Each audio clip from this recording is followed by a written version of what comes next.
Om Namo Bhagavate Vasudevaya.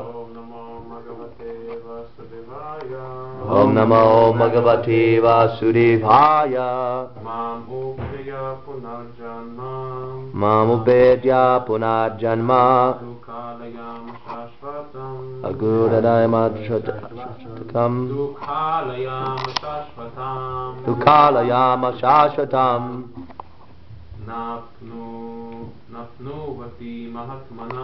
Napnuvanti Mahatmana Samasiddhim Param Gatim.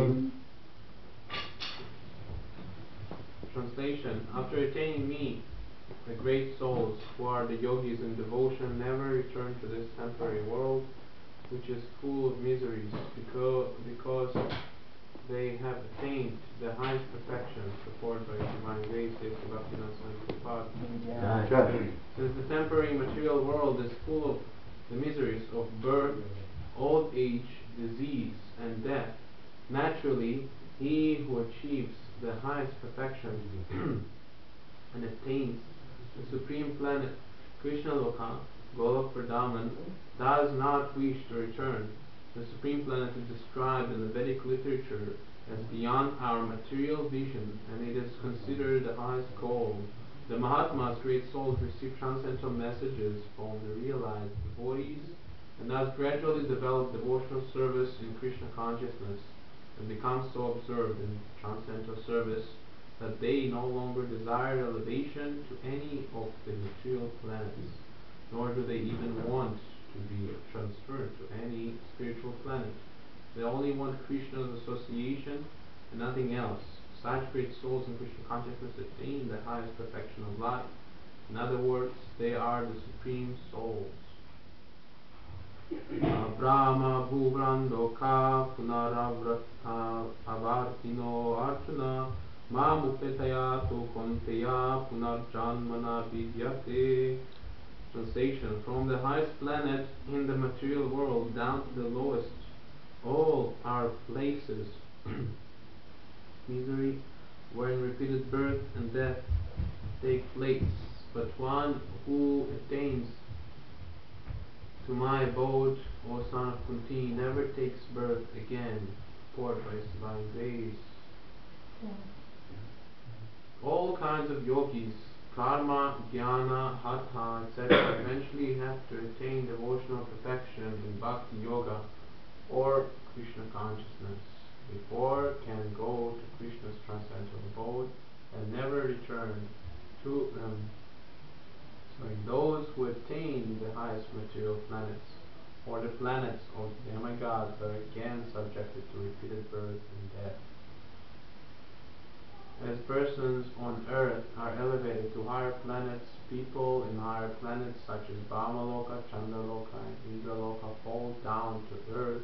The practice of sacrifices called Panchagni Vidya, recommended in the Katha Upanishad, enables one to achieve Brahmaloka.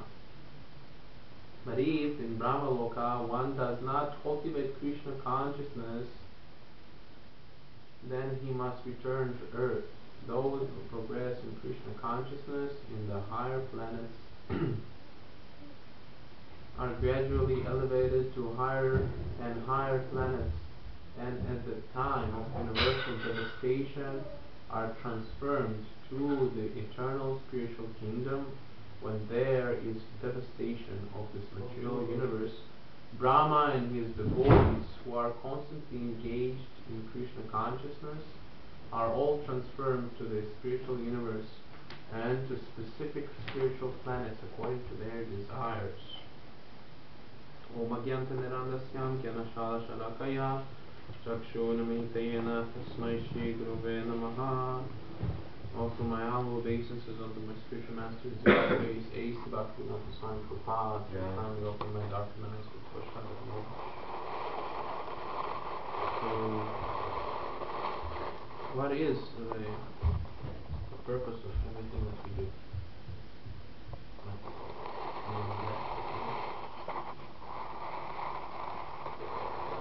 What are we trying to achieve? To establish a relation with Krishna? Yeah, but why?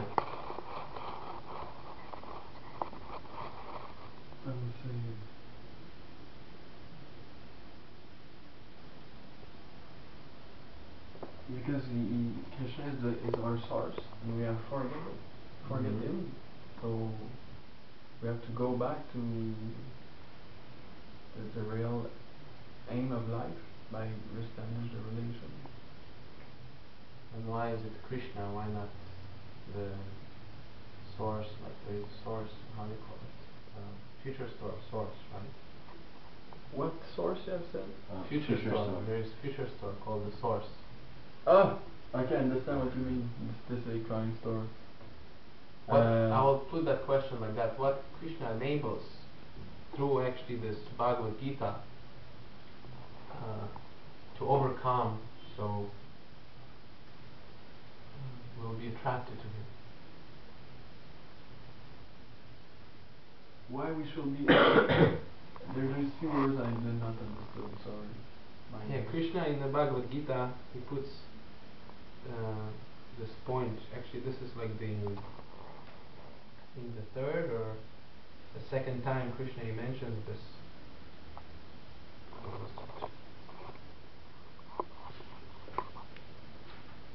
Punat janmena vidyate, where repeated birth and death takes place. He speaks about this throughout the Bhagavad Gita.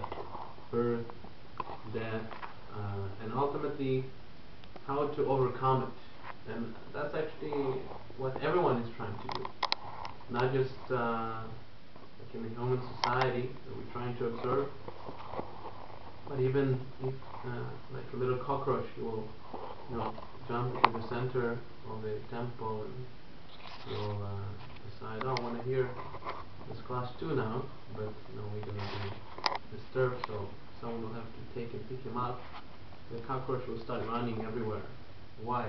Because he's afraid. He's struggling for existence like everyone. And especially in this human form of life, there is a possibility how to attain a certain consciousness, which we call it Krishna consciousness, which enables to get out of the cycle of repeated birth and death.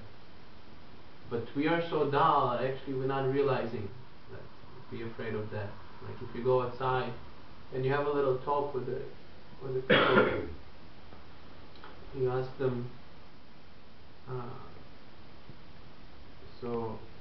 you know everything, you have a job, family, kids, you're satisfied or not satisfied, but how are you going to finish this problem that is on your neck? Repeated birth and death. Even if they don't accept repeated, no reincarnations, nothing like that, they must accept, because they're accepting it in every step, every breath that they take, every morsel of food. If you stop taking food stuff, you're immediately going to feel hunger. If you stop taking water, you're going to feel thirst, then pain, right? Why? Because you're going to die. But people are so so entrapped in this bodily conception of life that they think, oh, I will be able to maintain this body forever and keep on living. But this is not so.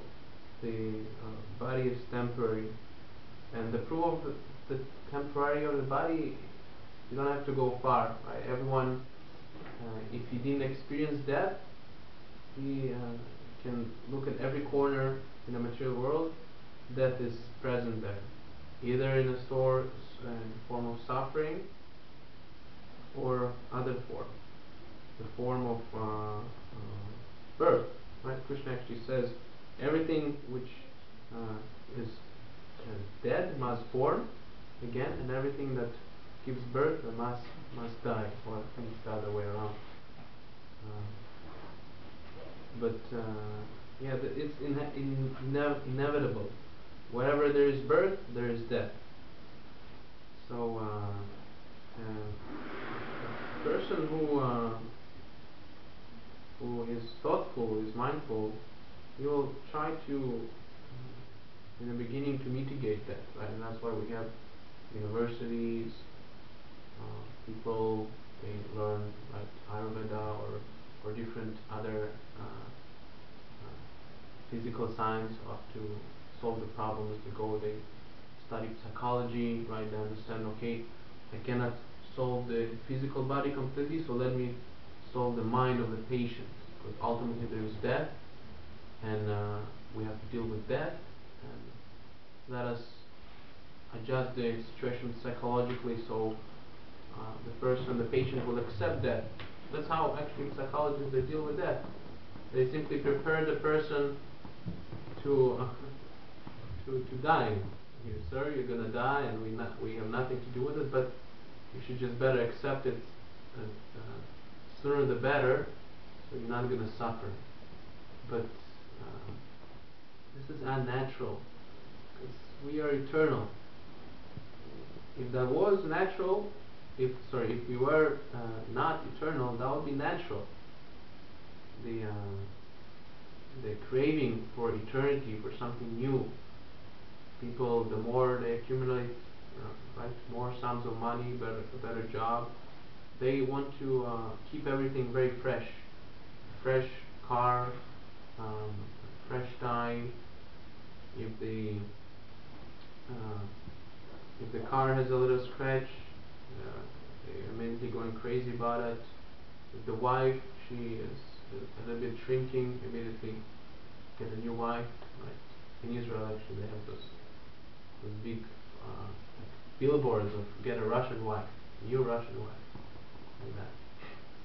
So why is that? Because we are attracted to the eternal, eternally, and that's something that can be accomplished with this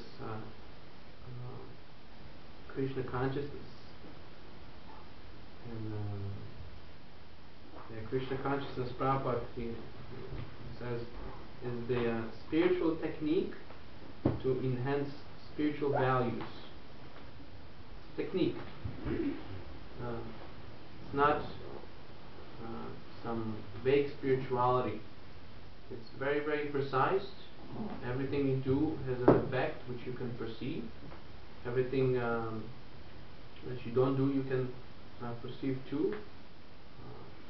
But for that, you must come to the teacher, the person who explains that technique.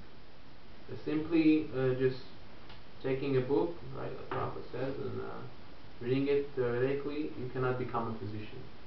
You have to approach someone who knows the science. So Srila Prabhupada explains, you just start very, very simply. You chant this mantra. You chant it once, you chant it twice, you see what it does to you, and you make it a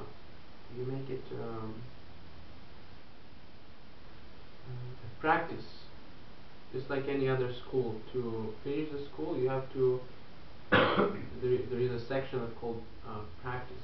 You practice a certain science that they give you. It's not just theoretical, but you have to study all the time, and you have to put some practical effort into that. So this mantra, very, very simple mantra. And why do we chant the mantra actually? Does anyone know? What's the purpose of chanting? To get lots of money and nice sex life. Exactly not. That's what keeps us here. Like, even if Krishna gives that actually, for sure. He is the topmost friend, right, in the 5th chapter. Bhaktaram yagatapasam sarvalokamashvaram shru I forgot the name. Surdam sarvabhutanam. Yeah, Krishna is not just a simple friend. Like, actually in Sanskrit it's much more elaborate language than English. In English we have, friend, and that's all, basically, pretty much. You're my friend, my Facebook, they're all my friends. My family are my friends, the homeless Sanskrit actually it's very precise.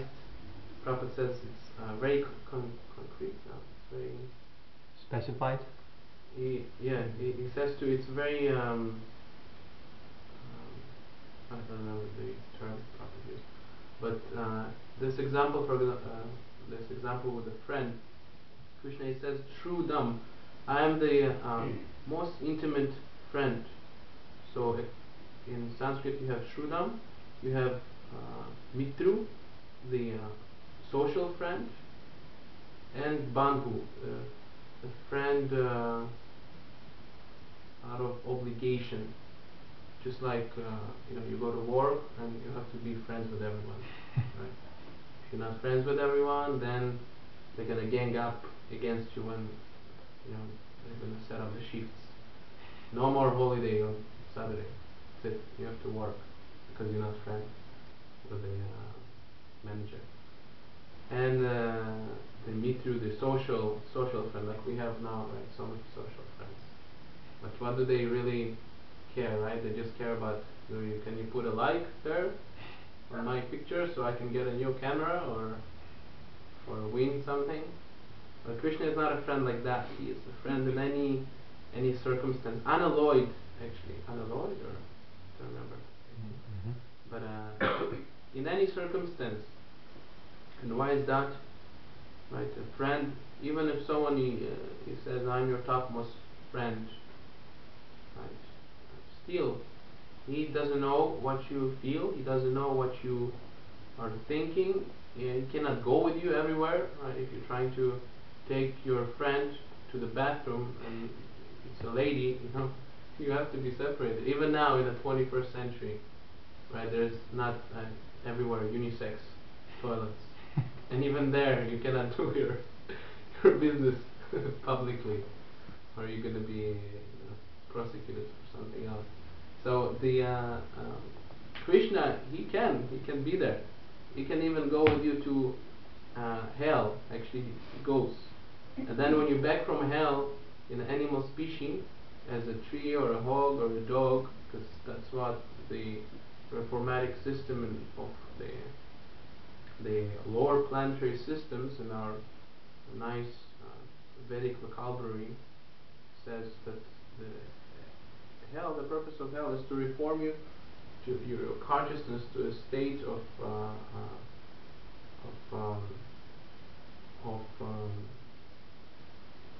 less advanced consciousness, like an animal. The animal is not not agitated, right? A dog can go and has stool everywhere, have intercourse everywhere. The hog can even have intercourse with his mother, his daughter, his brothers. No discrimination. So that's why those hellish planets are there. So our intelligence, ultimately intelligence, means discrimination gets more and more, less and less fine. We don't discriminate. So Krishna even comes with you back, and when you again achieve the human form of life after sometimes even millions of years, but if you've been a tree for like 10 times, it's already 500,000 years. The redwoods, right? So many big trunks of trees are cut down nowadays. Very sad, because those same trees will have to take birth again, because there's some rascal human being decided that I'm going to make a nice red oak furniture for my livelihood. And again, Krishna, he goes with him the journey. But we should not think that Krishna is disturbed. Oh, again I have to accompany my friend to this washroom of the lower planetary systems. Again, I have to go with him to the body of a hog and smell his stinky footstuff. No, he is Nava Yovanam, and he's ever blissful, ever youthful. He's playing the flute right there next to you in the heart. He doesn't mind. This is what kind of friend Krishna is. And more than that, when you come to this human form of life and you understand that I have actually no choice. Either hell or heaven. I am constantly suffering. By hell, as we already went through it. But why in heaven? Why in heaven someone suffering? So many paths they trying to take us to heaven, right? Even the material path. Eventually we're trying to elevate ourselves to some nice status of life. Like everyone comes to the West because the status of life resembles something more pleasant, right? You go to Europe, my buddy, for example, is from Israel. I grew up in Israel. You have stinky poo, dog poo everywhere. You have to, look on the ground all the time. Here it's very clean. So, um,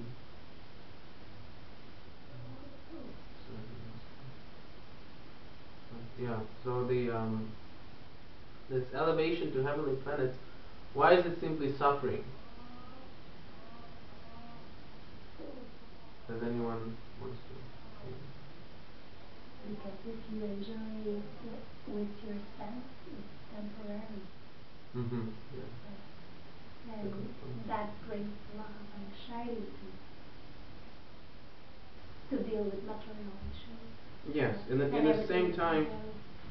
same time, it's temporary, but like for example, an ant, right? He lives temporary, and you live temporary, and a tree lives temporary.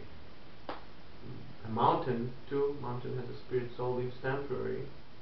But if I get in a body of an ant, I'll go crazy. Like, oh, what is? I have just like one day to live now. But an ant actually, right? Everything is relative in the material world. Ant, enjoys very much sugar cane, then some, eat some ladybug. I think some ants they eat ladybugs. But they work too hard. Yeah, but I work so hard, but then I enjoy. Sugar cane. They can even slack off from work and call all the other ants. Oh, let's go! I found a big sugar cane. You see, everything is relative. So even in heaven, yeah, it's relative. But actually, that's the next shloka explains that how vast is that relativity. Prabhupada in a purport, I think it's another day. But yeah, one day in the topmost higher planetary system is what is there? 400. How many kalpas is that? Are you giving the class? Yeah. Sorry. Innumerable amounts, let's say it like that, of kalpas.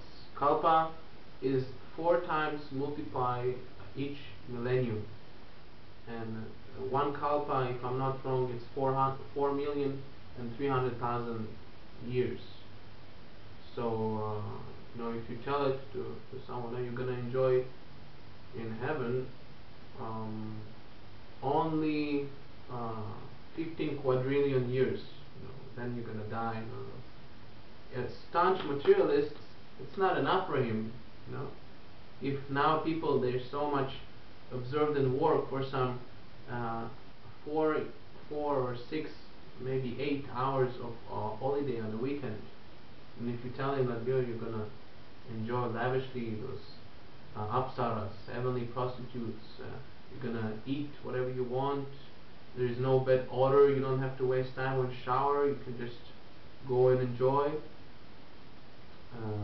even if you say temporary, right? Still, it's not gonna move a lot, right? Ultimately, they're gonna feel it by the point of death, what is temporary. And the the real problem that heaven or hell without Krishna it cannot give us that how should I say, a real relationship. non-relationships, they based on the body. We all work to satisfy our body directly or indirectly. We're trying to satisfy our community, trying to satisfy the poor people in this uh, um, city, in this nation, planet, right? We cannot extend beyond this planet because we took birth in this planet. And the senses are limited to each one of us. So immediately when someone's senses are out of the radar, out of the scope, and they're a little bit neglecting or overdoing that, there is a clash. There is no satisfaction. But Krishna, again, because he's the best friend and he's present in your heart, when you simply understand that why am I serving all those different communities, nations, why I'm serving my body, why I'm just simply eating and sleeping and drinking and intoxicating and having sex for my senses. Why not to do all the same things? Actually, that's like how Prabhupada defines Krishna consciousness. Krishna consciousness is the same action and a different process. The same actions, the sleeping, mating, fearing, defending, even intoxication, you do in a Krishna conscious form. How is that? And someone will ask you, you prohibit all those things. You cannot eat meat, you cannot have sex, you cannot drink, you cannot this, even like coffee, tea. Prabhupada doesn't know how. The secret is that you do it on the you do it how Srila Prabhupada explains it. He puts it very simply. We're not denying sex life. We actually very much accepting it, embracing it. We're telling people, go have sex life, but you first marry. Don't suffer because of your sex life by putting contraceptives, right? And then you so addicted to sex life that you lose all your vitality. Your senses are so roughed up that you have to try now every kind of form of sex. Neither you stop this enjoyment, right? You dovetail the same propensity into making Krishna conscious devotees that will respect you, will take care of you in a time of old age, that will ultimately free you. This is the purpose of kids. Now people, they forgot what is the purpose of having children, committing abortion. The purpose of the children, pitru, means to free you from this bondage. If whatever you were not able to succeed, you have to teach your kid to that extent, and your child, when he reaches perfection, or even the child of the child up to 13 generations, if I'm not mistaken, or 14, if he is reaching perfection, you go back home, back to God, and straight to Him. This is the purpose of begetting children. And not just simply to have your personal slave. If you want to eat meat, what is that meat that you want to eat? Simply rotten corpses, like eggs, garlic, onion, all those different obnoxious things. So hard on the liver, actually, right? Onion, garlic. You take nice prasadam. Krishna is not limited to one section of prasadam. So many, right? Prasadam, which is sucked, with prasadam, which is prasadam, which is the drinked, prasadam, which is licked, all different ways how to consume prasadam, and so many different tastes, varieties, right? Varieties of Madhura enjoyment. So devotees actually, they're the ones who are accepting all those varieties. Why? Because they come in intact with the creator of those different varieties. And intoxication. Intoxication actually is very unexplainable in our society. People take something very intoxicating as to be a very to put it part of their sadhana, part of their daily practice, like smoking, drinking, drinking coffee, drinking tea, taking different pills, right? Some vitamins. There's so much in different endorsements, we call them, things which are inducing the body. So instead of that, they just get intoxicated by this nice mantra, the Hare Krishna mantra. So that brings us nicely to why do we chant? This chanting, why is it so intoxicating? Because it's engaging us not in the service of the senses, but in the service of the proprietor of the senses, Rishikesh.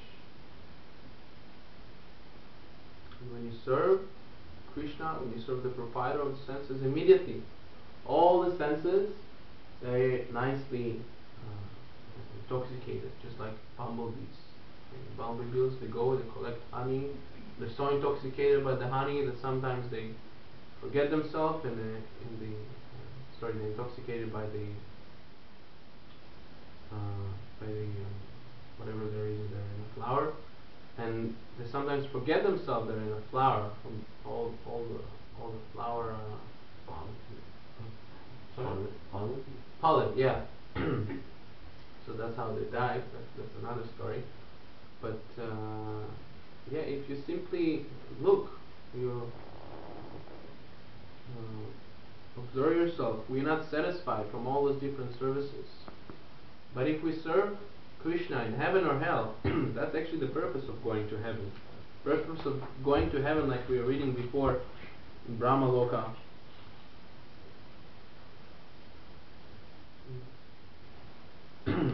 is to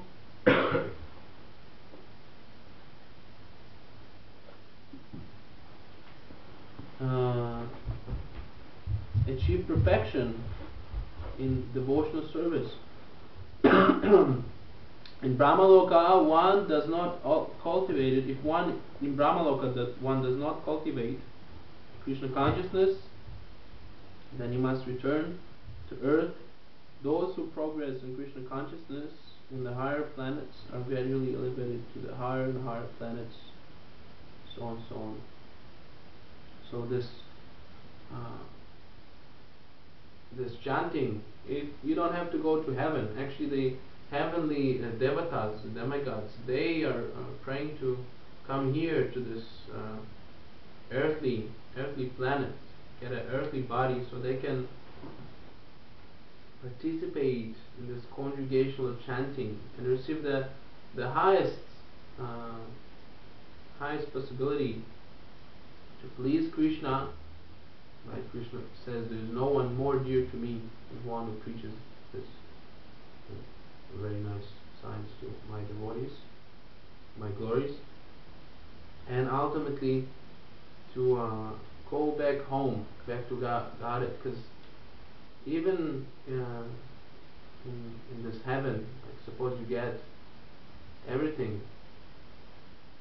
but little slight mistake, like Prabhupada explains here, you have to go back to the earthly planets, or even sometimes even to hell. Right? There is that example of this great king in the Krishna book. They simply mismanaged his donations. Right? He donated some already offered cows to some brahmanas, and the brahmanas, they got very angry. Immediately he was punished to take a body of a lizard. Go be a lizard. So everything in the material world without Krishna, very, very, very troublesome. And we can see that, you don't know when you're gonna die. You go outside, let's say, you go outside of this temple, right? Now we move to a little bit more active neighborhood, right? Someone might come pull a gun on you. Come on, give me your money. Actually happened to a friend of mine in Auckland, right? He was simply there in a Dipanor, in a shop, and someone came with a shotgun, give me all your wallet. So he was a little bit brave, and the guy just shot him right through the body. Just got killed like that. And where he is now, nobody knows. Not even big personalities. We don't know what's with them. Like Kennedy, nobody knows where he's now. John Lennon, nobody knows. Mahatma Gandhi, right, such a great soul, no one knows where he's now.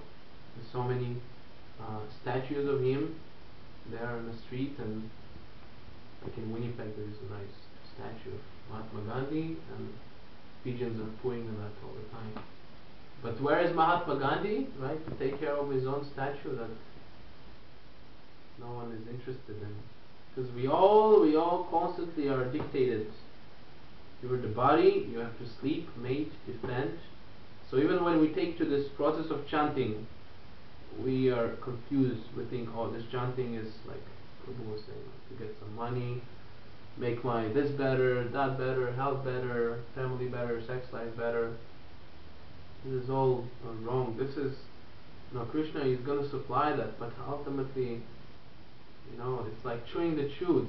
In the Bhagavatam, Prahlad Maharaj says, imagine I give you a nice sugar cane, and you chew it, you take all the juice and you throw it to the sidewalk, and then someone else takes it and starts chewing it again. But Maya is so powerful that for that person who chews that, not the second, third time, but for the million, trillion time, he still is going to think, oh, this is very nice sugar cane. Let me recommend it to my friends, my family, my nation, right? Now there is, I think, elections or something. Let me recommend it to everyone, right? This homosex and this sex, and we should, right? In some country in Europe, they want to now make pedophilia legal. Let's recommend that. Killing the cow, it's very good.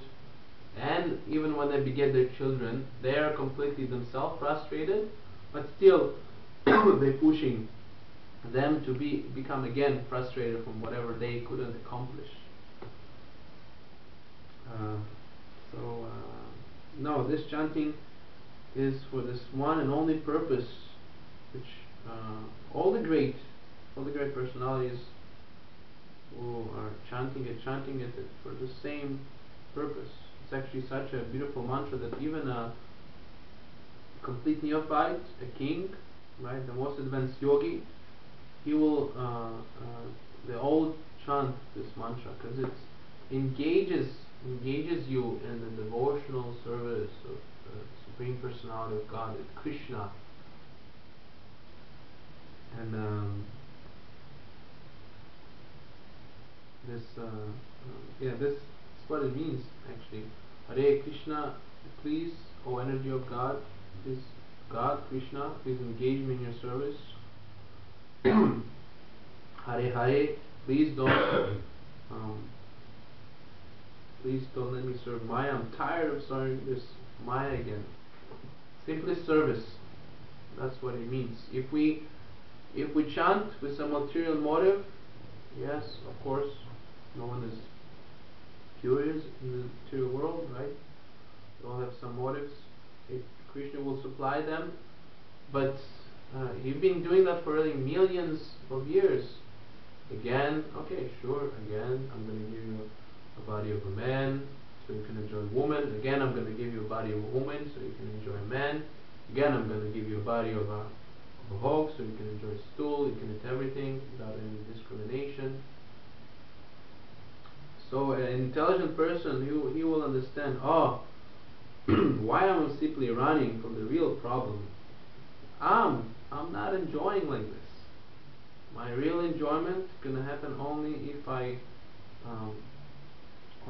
turn to my friend Krishna, who is sitting next to me in the heart, and I'll actually start being engaged in his service. And a little side effect is that you finish cycle of birth and death. But even that, the devotee is not interested. As Chaitanya Mahaprabhu, he prays, birth after birth, I will chant your glories, I will serve you without even motivation for this liberation, just to show us. Of course, Krishna is not gonna actually leave you right here forever. It's so nice, but he can take you back, right? But just an example to show how high is this ecstasy of serving God. It's not like serving here in the material world. You serve someone, then sooner or later he kicks on your face. Now, I don't care for you. You go, you have your pension, you do this, you get another job. Go look for a job in another country. No, you in that service, the object of service, the master, he becomes your servant. Just like Krishna here in the Bhagavad Gita. Krishna here becomes the servant of his friend. Right, friend, that relationship of friendship. Right, more or less, you're equal. Right? And at the same time, the friends are all the time, right? They're competing. Oh, I'm gonna serve you like this. I'm gonna massage your feet, right? Like the cowboys, they like to massage Krishna's feet, playing music, right? And then Krishna, he puts them on his back. They run around to make some seemingly insignificant and silly game, right? They do something to each other. They throw the prasadam box of Krishna. Don't let him take his lunch. Krishna exhibits all those seemingly mundane qualities, but all that, why? Because that's the most important thing for him, to exhibit love and reciprocate love, and this unconditional service to his devotees. Krishna is not a fool. You can only begin this unconditional service with Krishna in this platform that you, at least you have to stop to think, oh, I'm this body. I need to eat, sleep, meditate, defend. It is very high, and that's why Srila Prabhupada and all the previous acharyas, and actually all this Vedic culture, if you go to India, they don't take to those four regulative principles. They don't take an intoxication, they don't eat meat, feel very, very much off if you go to India. They don't engage in any illicit sex, and of course no gambling. They don't waste time. If we forget a little bit about all this cricket, right? In India, still people are very much fan of the spiritual culture. Just today I went to one of the stores, Indian stores, to ask for a donation. Immediately the guy started explaining to me this thing and that thing, and some seemingly insignificant tailor, right? He totally shocked me how deep he knows even about his culture. You know, because in the West we like to put those stamps. Oh, I'm a Christian, I'm a Buddhist, I'm this, I'm that. But the philosophy, that's for Jesus Christ to preach, for Buddha, for Muhammad. I'm just gonna sit and wait to go to heaven. So yeah, that's actually something that even when Srila Prabhupada, when he came, that happened too. People, they would take the Krishna consciousness, they will not know the philosophy. So Prabhupada, he said, okay, that's it. You, right, how he was saying, you stop the expansion and you start reading my books. I'm not just writing those books to sell them, Prabhupada says, but I'm writing them for the devotees to read and not to be simply, following without any knowledge. Of course, that's good, right? Tattva sadharma charanam bujahare. Even if someone by sentiment he comes and he takes to that, but why to waste this golden opportunity? You know how to read, you know how to write. So you read something about Krishna, you write something about Krishna, you talk about Krishna, you engage your senses about Krishna, engage your mind for Krishna, and you get out of this cycle of birth, death, old age, disease. Okay. Any questions?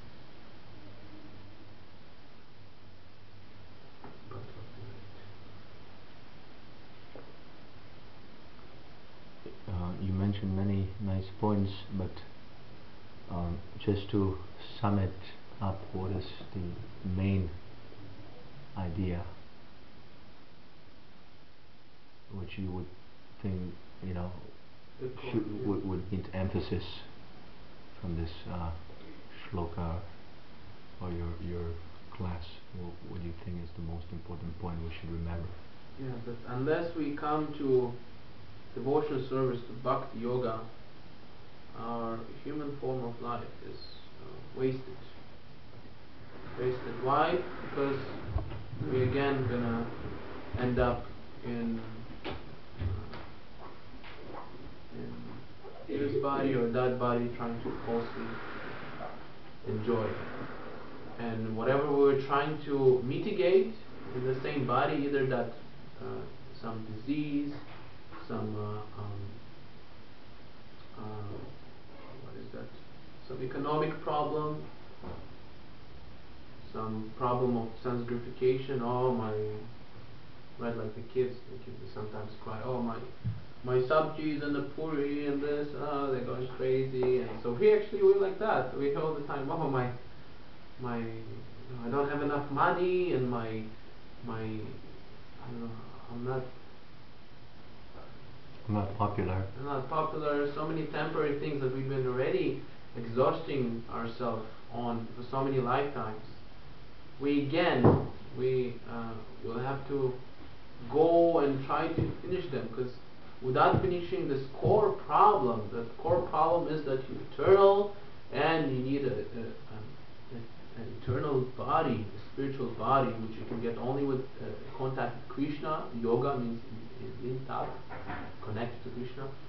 You have to come back and again face those challenges. So those are not the real challenges, because this is the whole system of the material world. Dukhalayam Shashvatam, like Krishna repeated twice actually in those two mantras.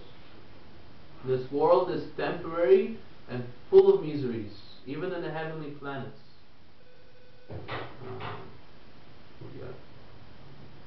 Tasyaya vayatu prajate takovidu nalabhati brahmatam krute ada.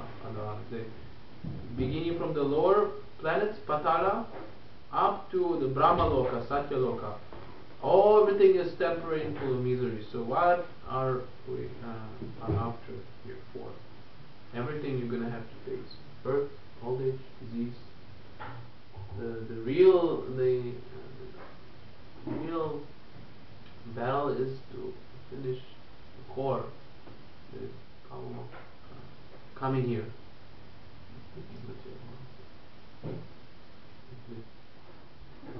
What is the number of the chapter Oh, and verse, please? yeah, I forgot to mention. No, It's a very nice I'm just curious about that. connection to this chapter called Attaining the Supreme. Krishna here explains how different yogis and different transcendentalists, jnanis, so on, so on, they can attain the Supreme. But neither the yogis or the jnanis, they can remain with the Supreme, even if they attain Him for a little bit. Like he explains all the mechanical details. If you actually what the purpose of the Ashtanga Siddhi Yoga, all the purpose is to control your body in such a way that you will leave your body, right? The Kundalini process how to leave the body in such a time, place, a circumstance that you get out of the material world or you go somewhere which you like. Because, right, according to the Vedic astrology, every moment that you leave the body tells everything about where you're going, where you're coming from, right? Everything is very destined. So Krishna explains in the end, yeah, you can do like this, but this is not the way, because this is all temporary. You're gonna go there and then you have to come back. Why? Because you haven't reached that place with the realization. Why have you came from the beginning to being conditioned? That's actually, if you go and you ask all different spiritualists, if you ask them, yes, we're all conditioned, we're trying to meditate, to be God, or just to get out of here, but why we're trying to be God? Why are we conditioned? That they cannot answer. I can assure you. Maybe they'll juggle it, use some word jugglery, but ultimately they cannot answer that. Why? Because they deny the service to God, that we are eternal, like Prabhu was saying, eternally fragmental part and parcel of Krishna. We need His association, and His association means service. We serve Him, and because we didn't want to serve Him anymore, but we are eternal servants, Krishna put us in this circumstance. Okay, you go, you serve the society, that society, you serve your body. So this chapter is very significant, because ultimately the devotee, doesn't matter for him, he leaves the body in this time or that place. Devotee, Mahatmantu Mahamprata Devi Prakati Ashtidha, devotee is beyond this jurisdiction of material nature. He is under the clutches, because again, under some clutches we have to be, but he is under the clutches of Daivi Prakati, the eternal potency of God. And the body might look, he might exhibit some physical defects, he might disappear in an inauspicious time, but because he is a devotee, for him there is no such thing as inauspiciously.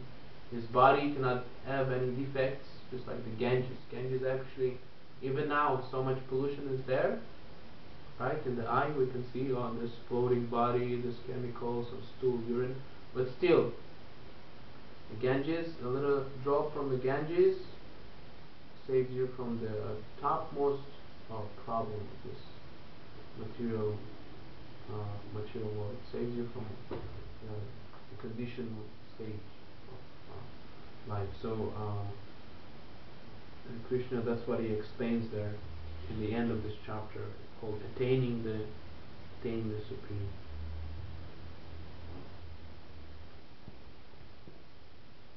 Excuse me, it's very interesting, but what is the verse and the chapter number? Maybe 12 or the chapter 20? This verse that you were mentioning? Chapter 8, and okay. We read two shlokas, 15 and 16. Okay, thank you. 8 and 15. Yeah. Thank you very much.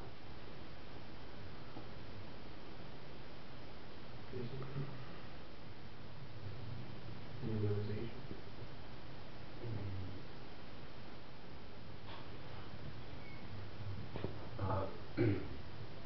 Talking about the reformatory process and how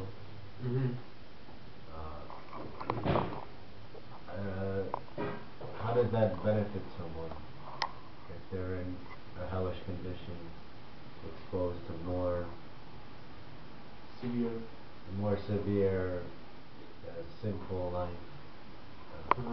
Like maybe you take a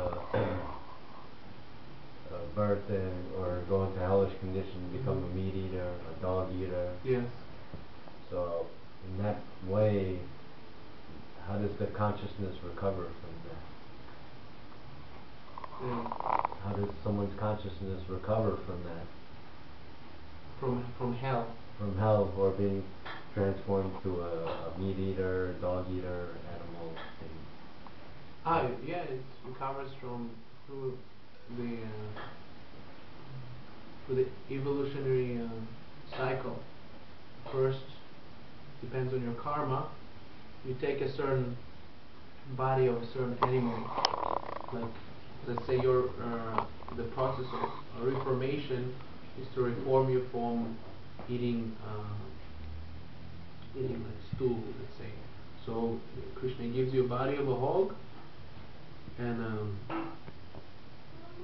then in the body of a hog, you are in a situation which doesn't there is no disturbance from the material nature. Because now, let's say you want to eat stool here, right? And you, come on, I want to eat stool, or you just say I want to eat everything. We cannot give you everything. We have prasadam. You don't like prasadam? No, we cannot allow you to eat here. Or you get sick. You'll get sick. Yeah, we have to say this is bad. You see, it's not healthy. So Krishna is the Supreme Father. You know, is so nice that he shows you, okay, this what's gonna happen to you if you not stop your bad activity. You want that? Okay, yeah, you want. Okay, go to hell. We're gonna make your consciousness nice, so you can stay in the body of a hog and not commit suicide. Like if you can see animals, they cannot commit suicide because they don't have this. They're not uncomfortable in their situation. Why? Because their consciousness is already very bound up to their body. So I think this question was that suppose someone is committing sinful activities in this life, then he's put into hell, where he suffers. Then he takes a body of animal. Then he's going through the evolutionary cycle, and then ultimately he attains a human form. But that human form is again family of meat eaters, or sinful conditioning. So at that point he again commits sinful activities. So it seems like a catch-22. And what is how that soul actually gets to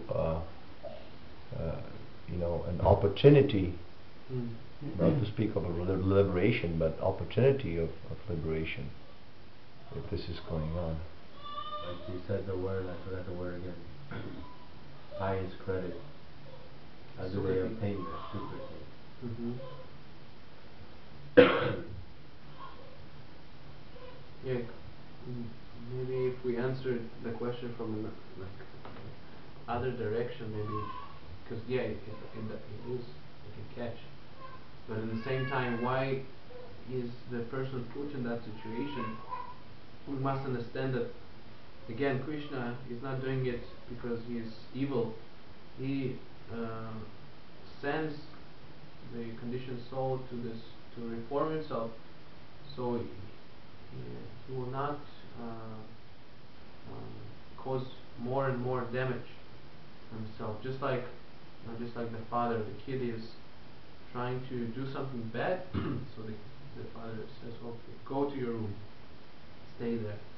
Before you're gonna, kill yourself or something, put your hands in the socket or whatever." So the ultimate purpose is to catch him before he completely ruins his chances. Of course, completely to ruin chances it's not possible, but for more. So he will sooner. He will just like in all this Krishna's book, in all the Krishna narrations, all those different demigods that took birth in sinful bodies. They met Krishna, right? It was a punishment, but why it happened? So they can get this sukati. They can, sorry, it's not sukati, but they can get the get in touch with God, get the unconditional, un yeah,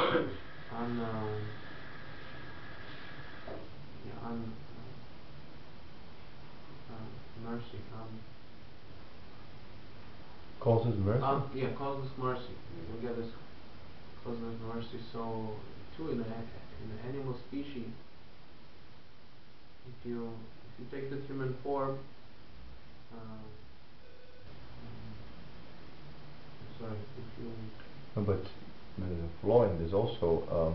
If you say like that, then uh, it's impersonal, because a soul which is trapped in this cycle of committing sinful activities, getting punished, and again putting into a position where he's forced to commit sinful activities, so to speak, forced almost. And if it's just a question of causes mercy, then it is unjust. How is that soul? If he's just a question of who Krishna selects? The spirit soul doesn't have any free will, basically. So it's due to some past activities. Let's say someone he gave a donation in gospel number one, but he gave a donation to the temple. He did something knowingly or unknowingly, and he takes the form of an animal. Krishna is gonna take him out of that body faster. It's the same thing, same thing. Unknowingly, if it's an unknowingly, again, it's unjust. No, I mean unknowingly in the sense that he doesn't know the benefit, but the benefit is there. Krishna, he takes him from the animal species faster, and he puts him in a more favorable circumstance, so he will take up. Okay, but just we should not forget that it's not that everyone who's not Krishna conscious, he goes to hell necessarily. There are pious people who are not sinful. They don't necessarily go to hell. Like, for example, those who were elevated to the heavenly planets. So, what about them? When do they get a chance? Well, his question is, if you say like this, it's a trap. It's a catch-22. Doesn't make sense. If someone is committing sinful activity, then he goes to hell, and again put into a situation where he's committing sinful activity, again goes to hell. Yeah, just how he gets out of this? Yeah, just to invoke the desire ultimately to get out. That's what the conditioned soul doesn't understand ultimately, that you have to desire to get out of the dukkha, shashvatam, temporary world that's full of miseries. And when he is inquiring about this sincerely, actually one of the examples is that a child in the womb, a lot of children in the womb, I think your aunt is about to give birth. I suspect soon it's going to happen. So the child, a lot of times, if he is pious, he prays, and you can see in the ultrasound check, he is like this, with his hand in the praying form, and he's praying to God that, please God, I'm gonna go out and immediately I'm gonna serve you, because I'm tired of this suffering, material existence. So yeah, it's just to invoke the desire, I would say, to kind of like wake up, like splash, splash cold water on someone immediately. Oh, what happened? Whatever it is. Immediately some questions. So that's what the Bhagavatam actually starts from, that we all are questioning. Animals are questioning, you wake up. Yeah, the birds, they freaking this, what is food, what is that, what is sex, what is... But a human being, he can question this very crucial point, that why there is death.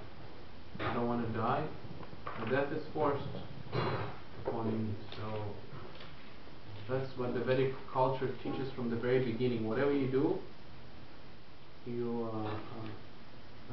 don't forget that it's all temporary. And if you don't solve the problem itself, then you're going to continue to deal with those things.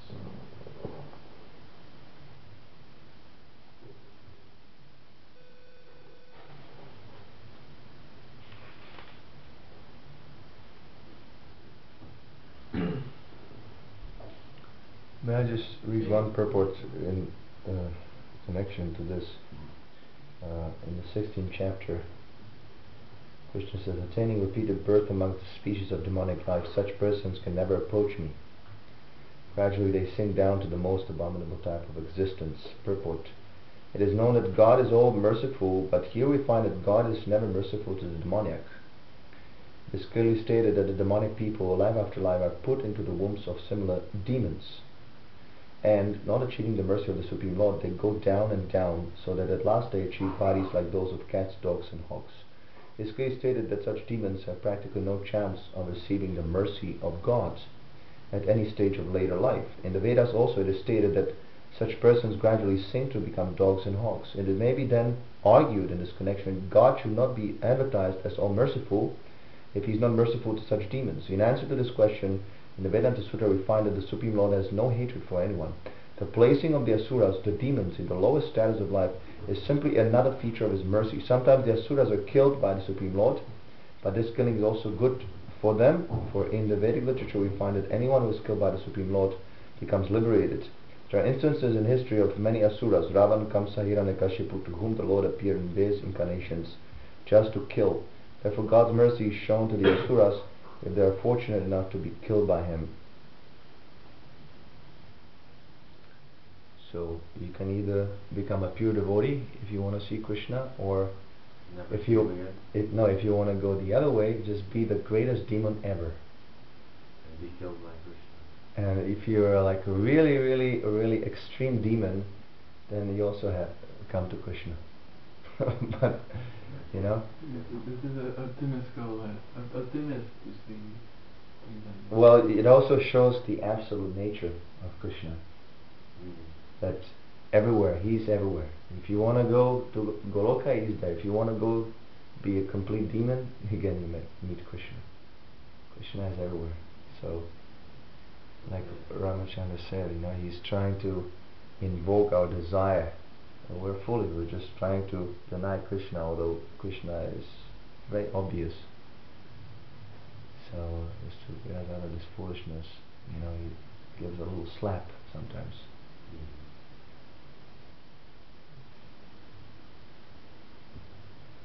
Yeah, we don't inquire. We just go on like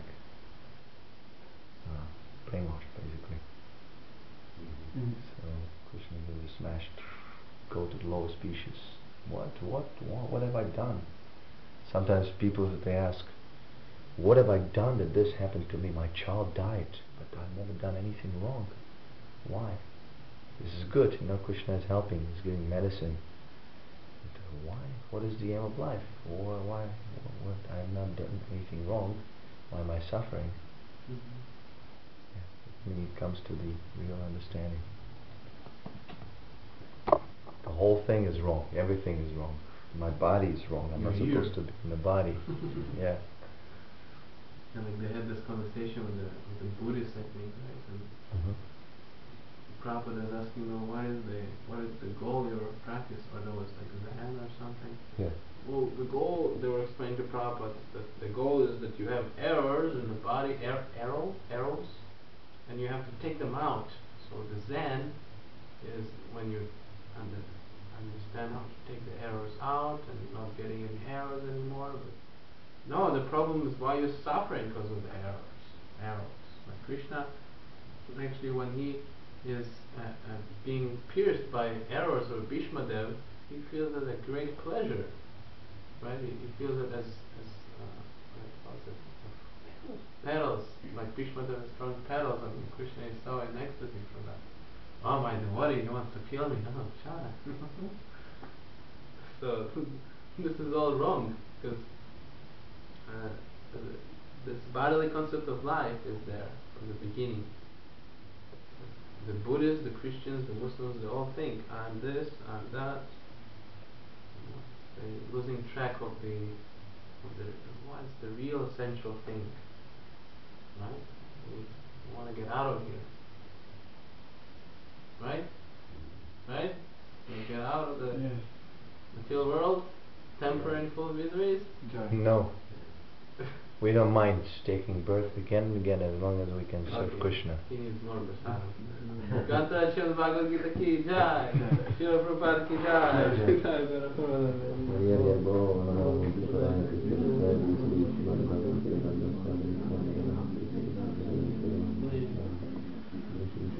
Gita ki jai. Jai. Srila Prabhupada ki jai. Jai.